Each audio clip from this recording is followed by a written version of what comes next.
A few moments later.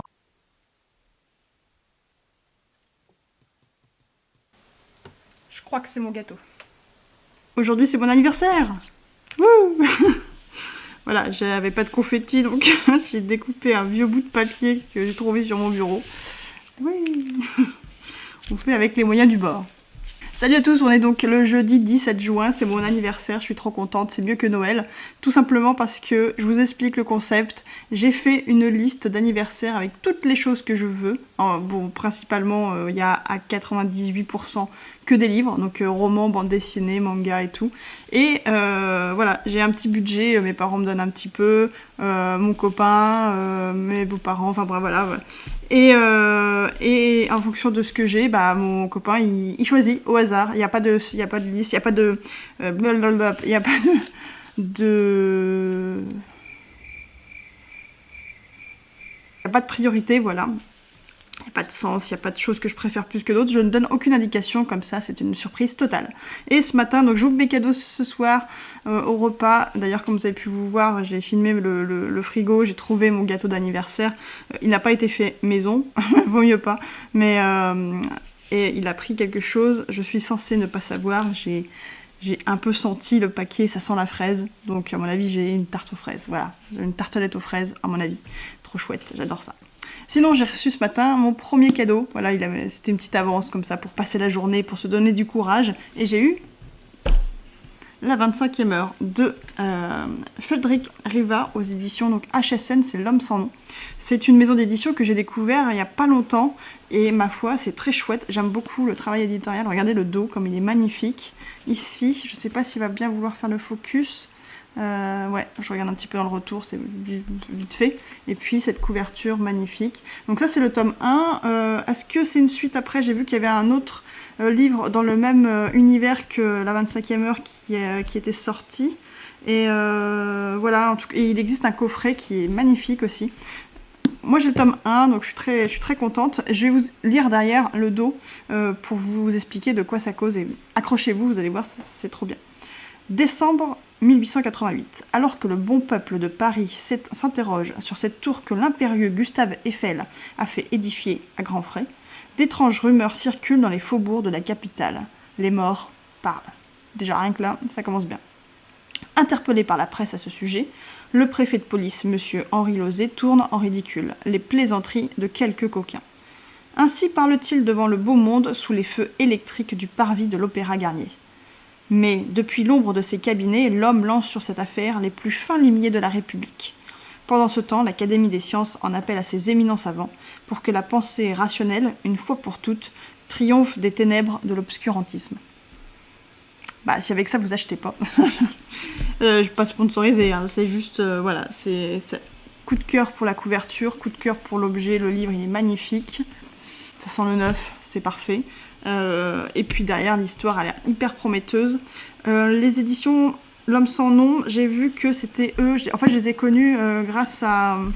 en ce moment, vous voyez partout sur Instagram, il y a Célestopol 1922 ou 1932.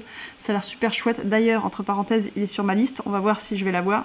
J'aimerais bien parce que ça a l'air super chouette. C'est plutôt de la SF qui se passe sur la Lune.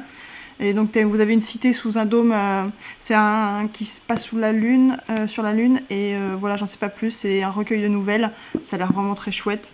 Et voilà, je vais suivre avec grand intérêt cette maison d'édition qui a l'air de faire des bons trucs. Alors je l'ai pas lu, hein, je m'emballe, mais ça se trouve c'est pas bien, mais non, je suis persuadée que c'est bien. Je suis persuadée que ça va me plaire. J'avais beaucoup aimé, un peu dans le même univers, Anno Dracula, vous savez, j'avais chroniqué beaucoup sur cette chaîne, où c'était là, on est aussi en 1888, mais à Londres, avec des vampires. Là, on est en 1888, à Paris, avec des zombies. J'achète. Enfin, pas vraiment, puisqu'on me l'a offert. Voilà, donc c'était le premier cadeau. J'espère... Est-ce que je vous en parle ce soir? Est-ce que je vous reprends ce soir pour vous montrer la suite? Je sais pas. Je serai peut-être toute fofolle avec mes cadeaux. J'aurais peut-être pas envie, ou j'y penserai peut-être pas. Mais en tout cas, bon bah voilà, c'est la fête. Ouh. Joyeux anniversaire à moi. Des bisous, à tout à l'heure. Salut. Salut. Salut à toutes et tous. On est le 18 juin. Ce n'est plus mon anniversaire. C'est le problème des anniversaires, c'est que ça ne dure que 24 heures, hélas. Donc, ben, je crois que je vais vous montrer ce que j'ai reçu, mes cadeaux, c'était super chouette. Par quoi je commence? Donc j'ai eu 3 romans, 2 BD, et quelque chose qui n'a rien à voir avec des livres, quoique. Je vais vous montrer en premier ça. Vous avez certainement vu dans mes vidéos que je porte souvent une casquette. J'aime bien, c'est assez confortable. En plus pour travailler, hop, ça évite d'avoir les cheveux dans la figure. Voilà, j'aime bien. Attendez, je suis pas du tout cadrée. Donc d'habitude je mets une casquette, c'est une casquette Serpentard que j'ai acheté au studio Harry Potter, alors au Universal Studio, donc c'était à Los Angeles, j'ai eu trop de la chance d'y aller. Voilà la petite étiquette officielle, et c'était super chouette. D'ailleurs attendez, si je suis motivée au montage, 3, 2, 1, vous avez les photos de moi très heureuse au studio. Le château, les décors sont magnifiques, vous avez aussi le village en contrebas de Préolard. Alors j'ai passé la journée dans le parc. Dans le parc il n'y a pas que du Harry Potter en fait, vous avez plein d'autres trucs. Il y avait du Jurassic Park, il y a Waterworld, il y a Simpson, etc. Donc il y a tellement de choses à faire que j'ai pas passé autant de temps que ça chez Harry Potter. Maintenant je le regrette, je me suis dit j'aurais dû me promener un peu plus dans les décors, mais bon voilà, une journée ça passe très vite. En plus je me souviens il faisait super chaud, on y a été en mai, et ouais il faisait déjà bien chaud. Et donc je voulais absolument me ramener un souvenir, déjà des États-Unis mais aussi du studio, et donc je me suis pris la casquette Serpentard. Voilà. Pourquoi Serpentard? Parce que c'est une maison que j'aime bien.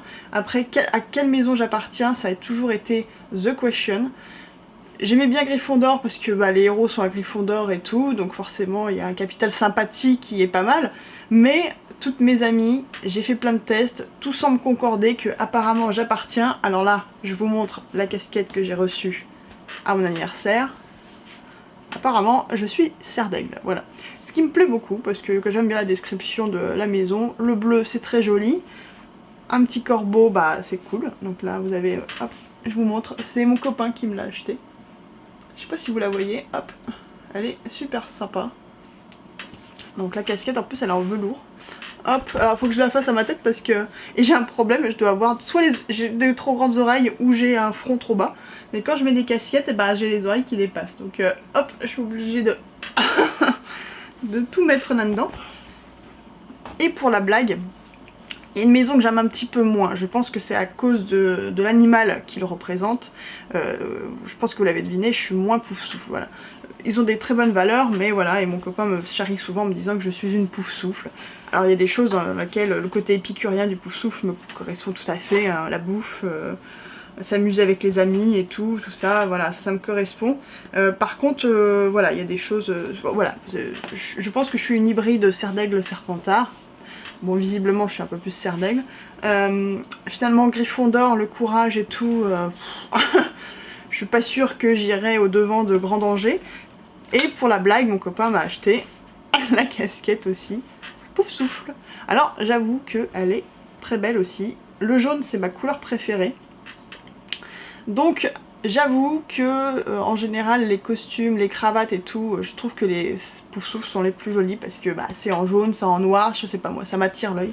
Donc voilà, ça c'était mes cadeaux. Hop, j'ai toujours pas enlevé l'étiquette d'ailleurs ici. Donc c'est des officiels, hein, on voit les étiquettes à l'intérieur et tout.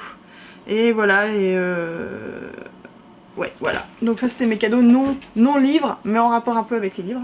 Je vous avais présenté la 25e heure, et je vais vous montrer, donc allez, je vais vous montrer en premier, donc j'ai reçu le tome 1 de Culotté aux éditions Gallimard et par Pénélope Bagieux, ou Bagieux, je pense. Et c'est en fait plein de petites histoires sur des femmes qui ont marqué l'histoire de différentes façons. Donc voilà, vous avez donc vous avez tout, bah, il y a marqué guerrière apache ou sirène hollywoodienne, gardienne de phare ou créatrice de trolls, gynécologue ou impératrice, les culottés ont fait voler en éclats les préjugés. 15 portraits de femmes qui ont inventé leur destin. Donc voilà, ça j'aime bien ce genre d'histoire, ce genre de choses. Et je crois qu'il y a un tome 2. Donc je vais déjà lire le tome 1 pour savoir si j'aime et tout. Et voilà. Et en bande dessinée j'ai eu aussi Malgré tout. Tac. Malgré tout, c'est une histoire d'amour. Je crois que ça commence, les deux protagonistes sont âgés. Et en fait, on va découvrir au fur et à mesure de l'histoire comment la vie les a séparés et comment ils se sont retrouvés, etc. Et je crois que l'originalité, d'ailleurs les dessins. Donc c'est par Jordi Lafèvre, j'ai oublié de dire, chez Dargaud. Et l'histoire, je crois que dans l'idée, c'est qu'on peut lire la bande dessinée des deux côtés. En fait, dans le sens normal, c'est-à-dire on descend chronologiquement. Donc ils sont vieux et on va dans le passé. Et si vous la lisez dans l'autre côté, en fait, vous avez de leur rencontre jusqu'à jusqu'à des jours plus avancés. Donc voilà, j'aime bien le concept. Je trouve ça pas mal. La couverture, je sais pas si ça rend bien en vidéo, mais elle est magnifique. Quand j'ai ouvert le paquet cadeau, waouh, ça flashait. Et sinon, j'ai eu 2 autres romans. Alors, je vous l'avais dit que j'espérais les avoir, et j'ai eu. Donc toujours par les éditions de L'Homme sans nom. Donc Célestopol 1922. Donc ça, c'est plusieurs nouvelles. Alors il faut que je me renseigne parce que j'ai vu qu'il y avait déjà un autre livre de sortie et là c'est dans le même univers, mais je pense que c'est indépendant. C'est-à-dire qu'on se retrouve en fait, je crois que c'est l'Empire de Russie qui se barre de la Terre et qui décide de faire une colonie sur la Lune. Et vous avez donc une colonie lunaire sous des dômes en mode steampunk et inspiré de l'univers de la Russie impériale. Voilà, tous ces trucs déjà, ça donne envie. La couverture est magnifique, on voit, alors je sais pas, parce qu'avec ma lumière, on voit un automate ici, donc le côté steampunk. Vous avez ici un dôme, un toit avec un dôme typique de ce qu'on voit en Russie. Et je viens de m'en rendre compte que le 3e roman que j'ai reçu, on parle encore de Russie impériale, enfin de Russie et de steampunk, sauf que ça se passe sur la Terre cette fois-ci. C'est un gros hasard en fait, je viens de me rendre compte.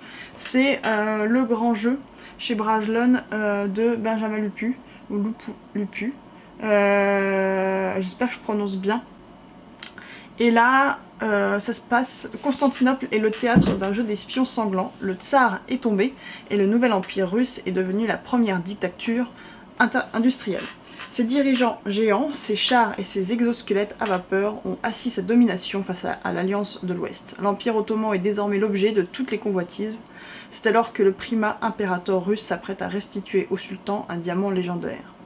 Bon, en gros, je crois que c'est une histoire de caste dans un monde, dans une Europe où la Russie domine, et dans un monde également steampunk, on le voit avec les dirigeables et tout. Je sais pas si vous voyez, mais tout est en doré. Hop, les pages, le dos et tout, c'est super beau. Franchement, j'ai vu vraiment, il a très bien choisi. Hein. On a des beaux romans, plus une belle BD et de magnifiques casquettes. Voilà, la classe. Donc, comme vous pouvez remarquer, j'ai 3 maisons, il m'en manque une. Il me manque Gryffondor. Voilà, voilà. Et ben, je vous reprends un petit peu plus tard. On va essayer de travailler. Courage!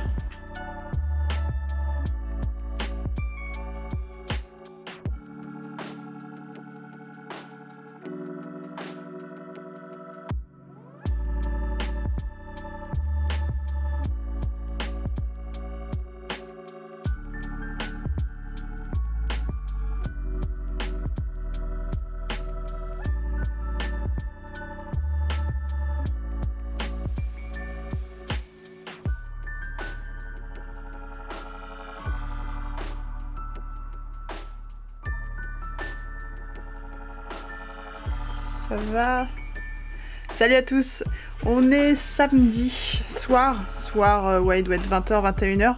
Je me suis dit je vais aller dans ma serre parce que la lumière est dégueulasse à la maison. Donc voilà, je vais essayer de vous poser quelque part dans ce gros bazar qu'est la serre.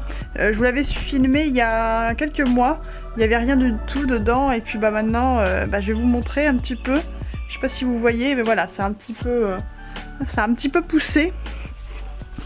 On a planté quelques trucs, on a des salades, il y a des tomates aussi. Là c'est un gros truc de tomates. Ça, c'est une mauvaise herbe. Tout va bien.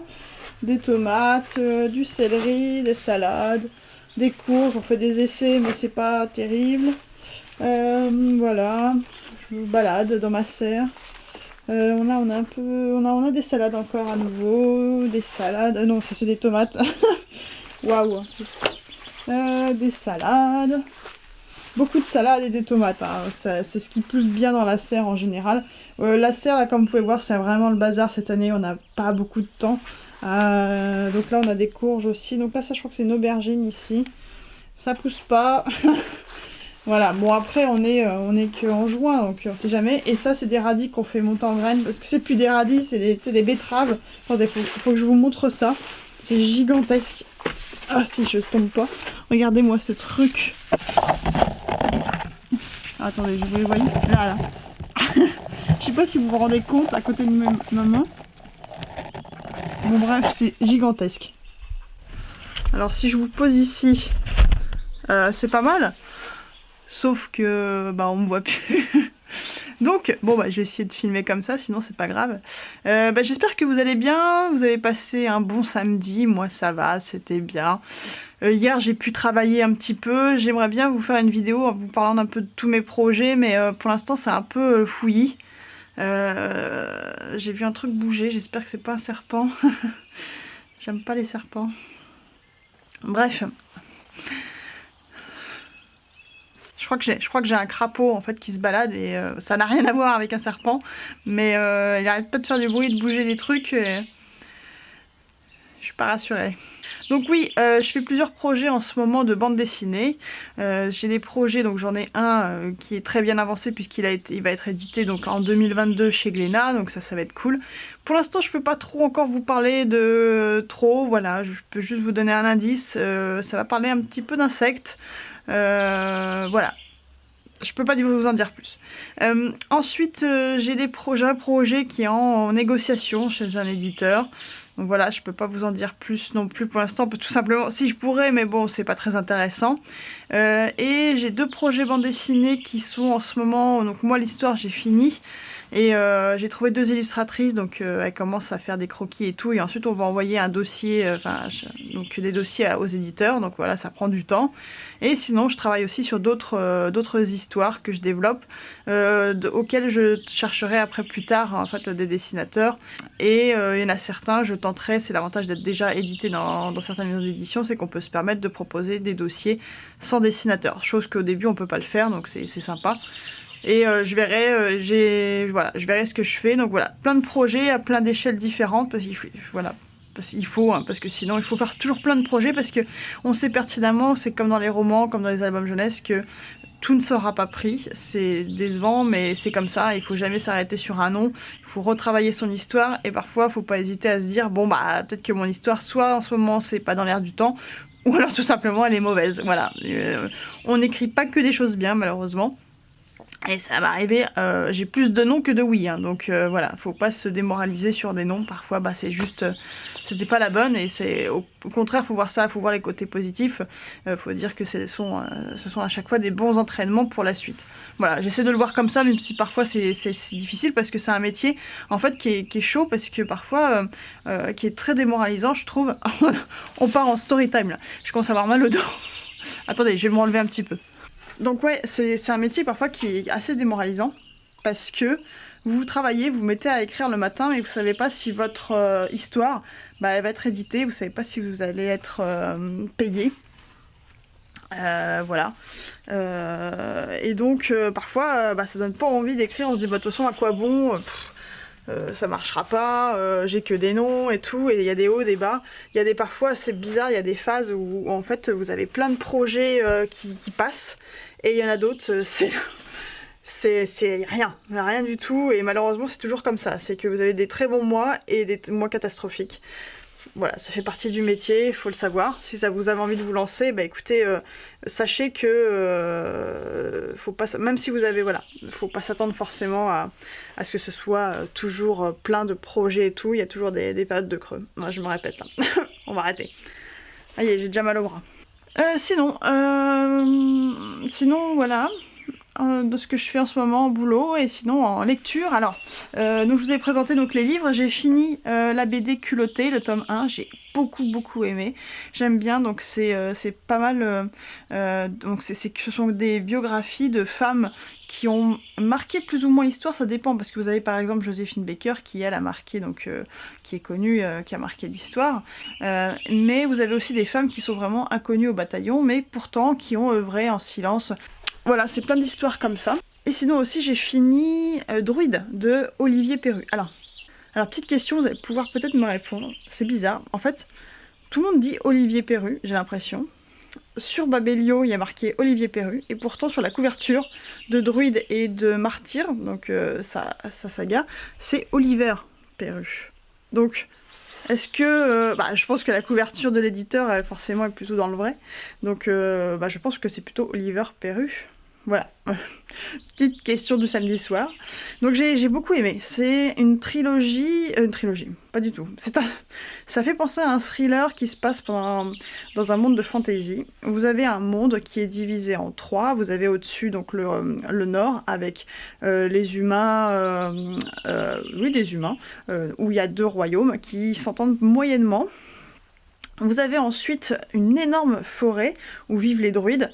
Les humains n'ont pas le droit de rentrer dans cette forêt. Il y a eu un traité il y a très longtemps qui leur interdit le passage, excepté sur une route qui leur permet de traverser la forêt pour aller dans le sud.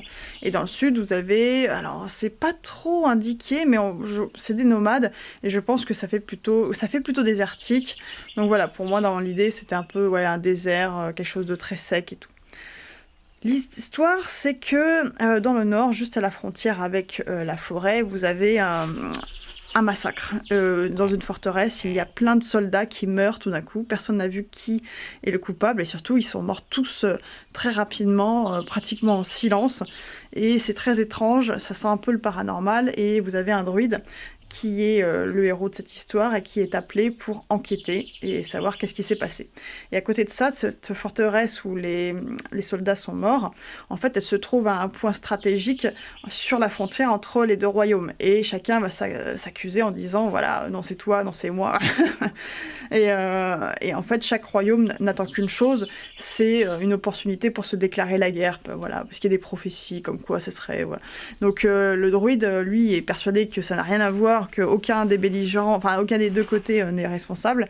Et donc oui, le druide en fait a 15 jours, un peu plus ou 21 jours pour trouver le ou les coupables, et sinon les 2 royaumes entreront en guerre, et donc beaucoup de personnes mourront malheureusement.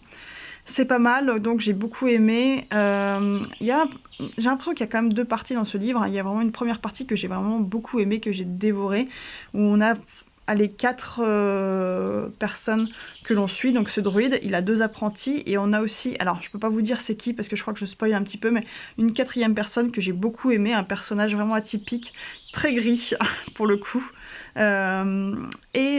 Ces personnes-là, voilà, vont enquêter, et on découvre un petit peu le monde des humains en haut, on découvre un petit peu la forêt, le passé de chacun, qui ils sont, etc., le contexte dans lequel ça se passe.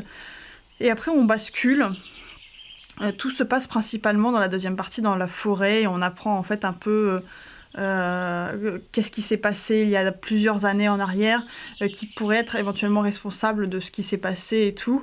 Et je trouve que la narration est vraiment centrée sur le druide, le premier personnage qui enquête, donc le maître, et les autres en fait on les passe un peu en silence. Il y a beaucoup d'ellipses, on les voit plus trop, et donc ça j'ai trouvé ça un petit peu dommage. Et la deuxième chose que j'ai trouvé dommage, que j'ai moins aimé, c'est que je m'attendais à ce que l'auteur développe un petit peu le sud avec les nomades, et en fait pas du tout. Donc pour moi, j'ai pas compris trop quel est l'intérêt d'avoir fait une 3e zone dans le sud. Pour moi, il aurait pu y avoir juste la forêt et les 2 royaumes au nord, ça aurait suffi amplement à l'histoire. Voilà, donc j'attendais un moment qu'ils interviennent quelque part, que c'était voilà, la cavalerie qui va arriver. Non, et voilà, donc j'ai été un petit peu déçue. Sinon, à côté de ça, l'histoire, j'ai été emballée, j'ai été emportée, j'ai beaucoup aimé les personnages, comment ils sont traités, comment l'auteur, en fait, voilà, nous amène à... Il y a le crapaud qui vient de bouger, c'est bon, c'est un crapaud, ce n'est pas un serpent. Voilà, donc... Bon, c'est un one-shot, j'ai oublié de vous le dire. Je crois que c'était le premier roman de Oliver Perru. Et j'ai hâte de découvrir, donc c'est un français. J'ai hâte de découvrir, donc alors, c'est Martyr. Je confonds toujours avec le livre des martyrs, mais c'est Non. Attendez, j'ai un doute. Je crois que c'est Martyr. Et voilà. Et donc ça, j'ai hâte de découvrir. Je vous mettrai des visuels où je les ai déjà faits.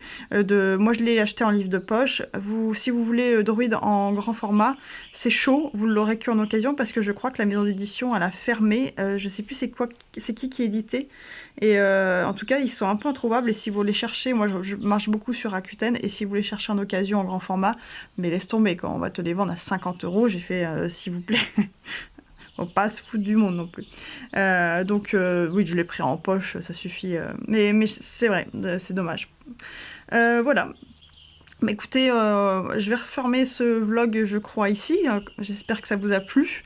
Moi, je commence à apprécier de plus en plus à tourner ce genre de format un peu libre, où je vais vous présenter comme ça pas mal de livres. Avant, je vous présentais un livre par vidéo, et en fait, je me suis rendu compte que c'est peut-être pas très intéressant pour vous, parce que ça fait juste un livre à découvrir, alors que dans ce format-là, je peux vous en présenter plein. Et voilà, et puis je trouve que c'est un peu plus libre. Je vous montre pas mal de choses. Voilà, n'hésitez pas à me dire si vous aimez un peu ce genre de format. Voilà. Voilà. J'espère que là, je me suis fait vacciner, donc j'ai ma deuxième injection le 13 juillet. Je crois que je suis à 15 jours, donc ça y est, je suis quasiment, je suis pas sauvée, mais bon voilà, je crains plus trop grand chose. Et puis c'est bon, là maintenant, il n'y a plus de couvre-feu, je crois, on peut circuler plus facilement, donc je vais aller, j'espère, parce que j'ai des enfants. Mais ça fait combien de temps que j'ai plus de focus là? J'espère que je vous ai pas parlé, que j'étais toute floue, hein, parce que sinon, je vais pleurer. Donc j'espère aller prochainement sur Nantes pour le boulot. J'ai des illustratrices avec qui je travaille que j'aimerais bien revoir de visu. Et je voudrais bien vous les présenter leur boulot. Et si ça vous intéresse un petit peu d'en savoir un peu plus sur tout le métier du dessin, donc que ce soit sur la BD, sur les illustrations de livres, pour l'animation, etc. Je pourrais peut-être leur poser des questions et qu'ils interviennent aussi sur la chaîne. Ça pourrait être intéressant. Voilà. Vous montrer un petit peu mes petites habitudes de librairie à Nantes, aussi les petits cafés pour écrire qui sont très sympas, et voilà, ça va être sympa. Allez, à très bientôt, salut, ciao. C'est encore moi. Pendant que je vous parlais, ça bougeait beaucoup derrière moi, je me suis dit, c'est pas vrai, le crapaud il est juste devant moi, c'est pas le crapaud. Je me retourne, je me dis, ça se trouve, il y a un serpent derrière moi, je ne bouge pas. Je vais vous montrer ce que c'était. Tada! Ça va, Mars? Ce chat. Alors je vais vous le présenter quand même. On va finir la vidéo sur lui. Coucou Marchouchou. Voici Mars, petit chat roux. Alors là il fait son gentil, mais c'est un chat qui a du caractère. Voilà. Normalement il n'a pas le droit d'être dans la serre. C'est un chat qu'on a pris à la SPA maintenant il y a 11 ans. Et voilà, c'est mon petit Marsouchou d'amour qui a son petit caractère, mais on l'adore. Mon chaton. Oui, c'est mon chaton. Voilà, cette fois-ci je vous laisse. Allez, les bisous.